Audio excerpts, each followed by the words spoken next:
It means a lot to me, my family, and also the other CF families that are here tonight with us. For those of you who are new to the world of cystic fibrosis, I thought I'd start with a little information. Cystic fibrosis, or CF, is an inherited respiratory and digestive disease. It causes the body to produce unusually thick and sticky mucus. That mucus clogs the lungs, and leads to life-threatening lung infections. It obstructs the pancreas and stops natural enzymes from helping the body break down and absorb food. And CF also causes very salty-tasting skin, a persistent cough, and frequent wheezing or shortness of breath. This horrible disease affects about 30,000 children and adults in the United States. I put so much emphasis on the adult part because it hasn't always been that way. In the 1950s, few children lived to see elementary school, and adulthood was completely out of the question. But now the life expectancy is creeping up closer and closer to 40 years old. That 35-year addition to the lives of so many people is because of you. I've been lucky to be healthier than a lot of others with CF. I've only been hospitalized a few times over the years. I only have to do a few hours of treatments and take about 20 pills a day.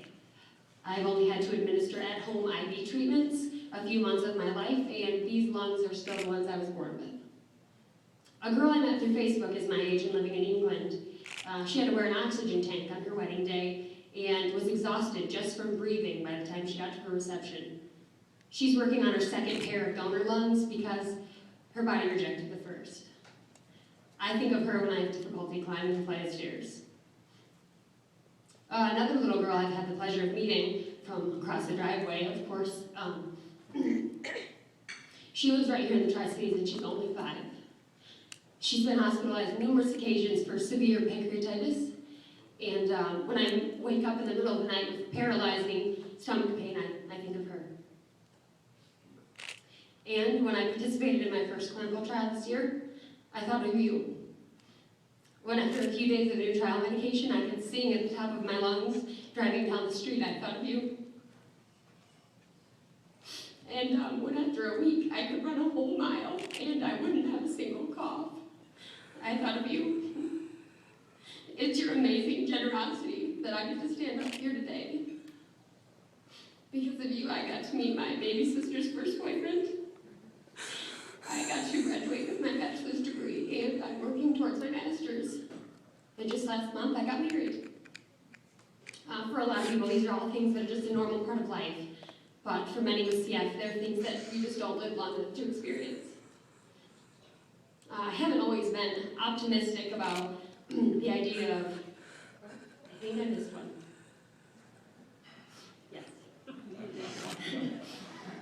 I'm kind of surprised I remember.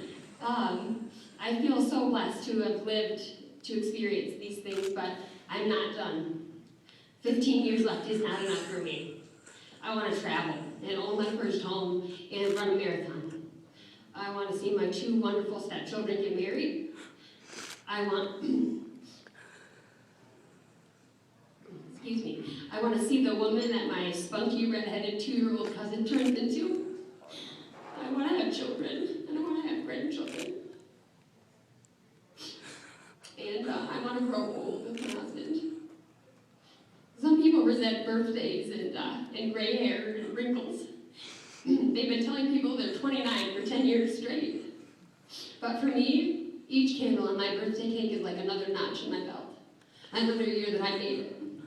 With each year older, I help push that life expectancy higher and higher and higher. And when I hit 30 and 40 and 50, I'll wear that age with pride. And yes, I said when, not if, because although life expectancy isn't quite 40 yet, it will be. With your help, we're constantly pushing that age higher and higher. And I haven't always been the optimistic about it. And don't get me wrong, some days I wonder if I will. Some days are worse than others when I haven't slept in a week because I can't stop coughing. I worry that this is the lung infection, the last lung infection, the one I've dreaded my whole life.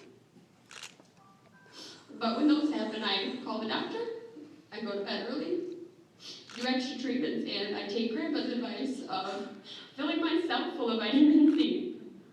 And I get over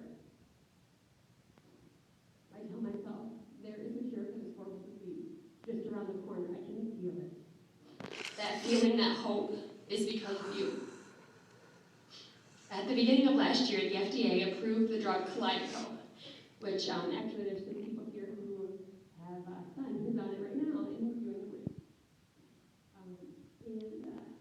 I spoke about that drug 2 years ago when it was just in clinical trials. This drug is the first drug available to target the underlying cause of cystic fibrosis and not just the symptoms. Kalydeco improves lung infection, helps weight gain, lowers sweat chloride levels, and overall increases the quality of life for patients with the specific gene mutation G551D. Although only a small percentage of patients have that particular mutation, there is another drug that is now in its third and final phase of clinical trials. That's another version of Kalydeco for people who have 2 copies of Delta F508, and that covers about 50% of the CF population. I couldn't be happier. Excuse me. This drug is in its last phase of clinical trials, and it would change the lives of about 15,000 people in the United States. Although I'm not part of that 50%, I couldn't be happier for those who are, and I'm still hopeful. I do have 1 copy of Delta F508, but my second isn't. So I'm going to take that to mean that once they've approved this drug, they're halfway to finding the drug that will help me gain weight and will increase my lung function and even help me run that marathon. And that day, when I do run that marathon and cross that finish line, I will think of all of you. Thank you so much for coming.